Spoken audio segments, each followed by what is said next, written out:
कहते हैं कि जब सत्ता की सनक तानाशाही में बदल जाए तो उसका अंत भी बुरा होता है। युधिष्ठिर उपाध्याय का आप सभी को नमस्कार। इंसानियत को सत्ता की नोक से कुचलकर लाशों पर राजनीति करने वाला तांडव इन दिनों पश्चिम बंगाल में देखने को मिल रहा है।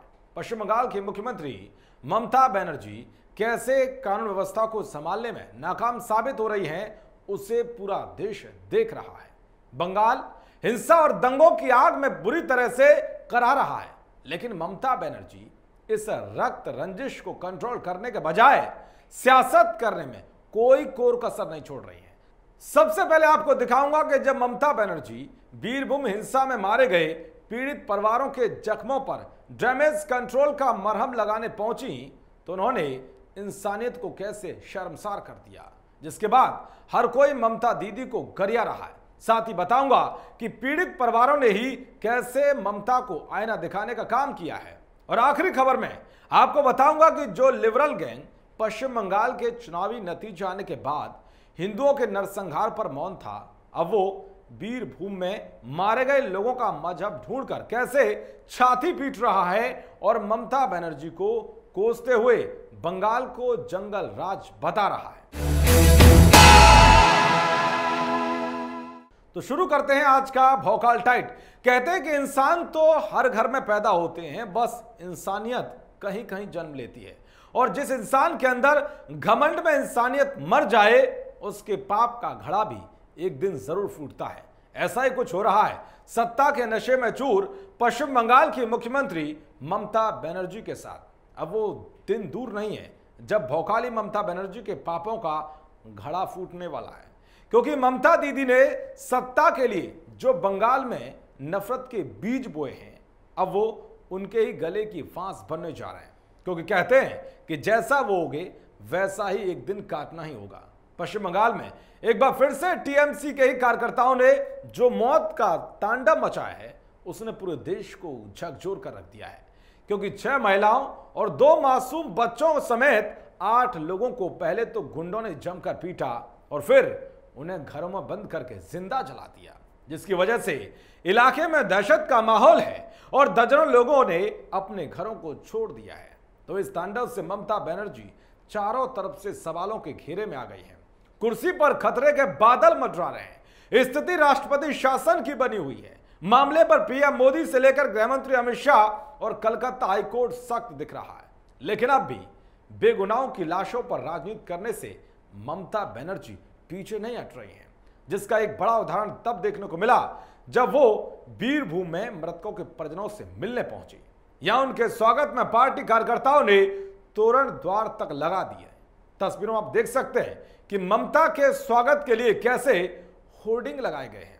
एक तरफ जहां टीएमसी के ही गुंडों ने बंगाल के बीरभूम में घरों में आग लगाकर महिलाओं और बच्चों को निर्मम तरीके से मार दिया, वहीं दूसरी तरफ ममता जब पीड़ितों के परिजनों से मिलने पहुंची तो स्वागत में तोरण द्वार लगाया जाता है, जिससे लगता है कि शोक मनाने के बजाय और पीड़ितों को न्याय दिलाने के बजाय ममता दीदी मौत पर जश्न मनाने निकली है।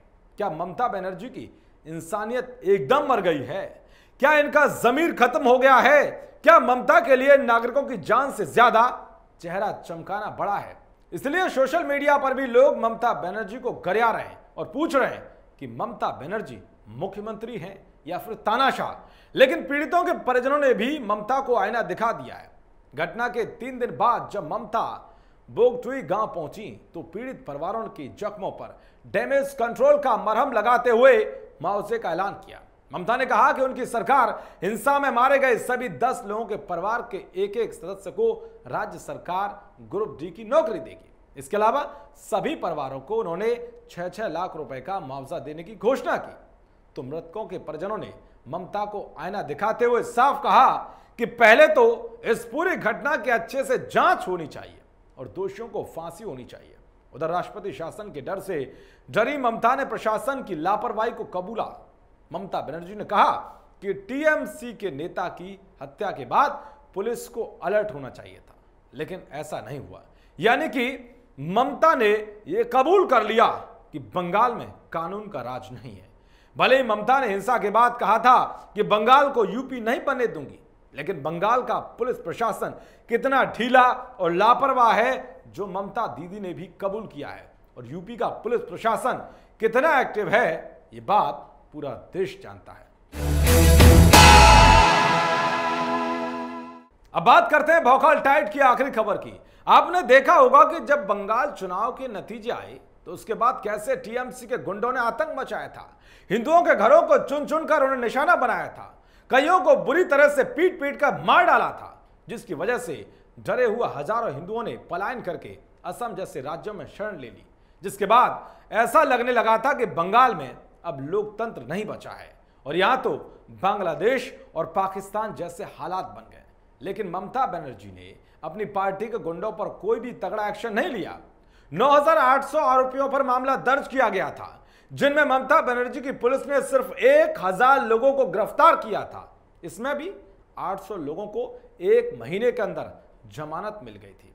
लेकिन अब जब बीरभूम में टीएमसी के नेता भादु शेख की हत्या की गई और उसके बाद टीएमसी के ही दूसरे गुट ने आतंक मचाते हुए 8 लोगों को जिंदा जलाकर मार दिया, तो अब लिबरल और वामपंथी मजहब का एंगल ढूंढकर ममता को कोस रहे हैं। यानी कि जो लिबरल गैंग पश्चिम बंगाल के चुनावी नतीजे आने के बाद हिंदुओं के नरसंहार पर मौन था, लिबरल पत्रकार ममता सरकार के खिलाफ बोलने के बजाय टीएमसी का बचाव करने के लिए एड़ी चोटी का जोर लगाते हुए दिखाई दिए थे। अब कुछ महीनों बाद ही गिरगिट की तरह रंग बदलने वाले ये लिबरल पत्रकार मुस्लिमों के मरने के बाद अपने सुर बदल रहे हैं। अब उन्हें पश्चिम बंगाल में जंगल राज नजर आने लगा है। लिबरल गैंग के मेंबर मुस्लिम समाज के एक गुट की ओर से दूसरे गुट पर हमला करने पर ममता बनर्जी को गालियां दे रहे हैं, गरिया रहे हैं। लिबरल गिरोह के मेंबर और फिल्म के निर्देशक विनोद कापड़ी ने ट्वीट करते हुए लिखा कि भीभत्स, बर्बर, अविश्वसनीय, अमानवीय जंगल राज, बीरभूम से आ रही खबर लोमहर्षक है। महिलाएं, बच्चे जिंदा जलाकर मार डाले गए। जरा सी भी लाज है तो आपको एक सेकंड भी मुख्यमंत्री के पद पर नहीं रहना चाहिए ममता बनर्जी।